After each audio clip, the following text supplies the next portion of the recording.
কলকাতার ইতিহাসে এরকম নজিরবিহীন নিরাপত্তার ছবিটা হয়তো এই শহরের বাসিন্দারা তারা দেখেননি।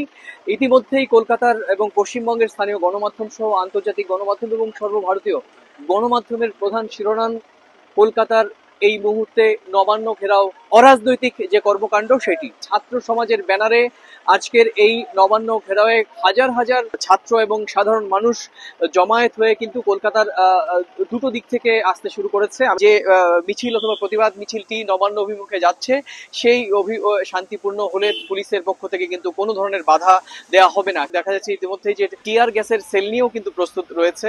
একই রকম ভাবে পুলিশ বুলেট প্রুফ জ্যাকেট পরেও রয়েছে। এই নাগরিক আন্দোলনের সূচনা হয়েছিল এই চলতি মাসের 9 আগস্ট। আপনারা জানেন যে কলকাতার সরকারি আরজি কর মেডিকেল কলেজ হাসপাতাল, সেখানে কর্তব্যরত একজন নারী চিকিৎসককে নির্মমভাবে পাশবিক নির্যাতন করার পর ধর্ষণ করা হয় এবং সেই ঘটনায় পুলিশের অতি তৎপরতা এবং রাজ্য প্রশাসনের রহস্যজনক আচরণ নিয়ে দেশটির শীর্ষ আদালত সুপ্রিম কোর্টও প্রশ্ন তোলেন। একই সঙ্গে রাজ্যের স্বাস্থ্য এবং স্বরাষ্ট্র মন্ত্রণালয়ের ব্যর্থতাকেও দায়ী করা হয়।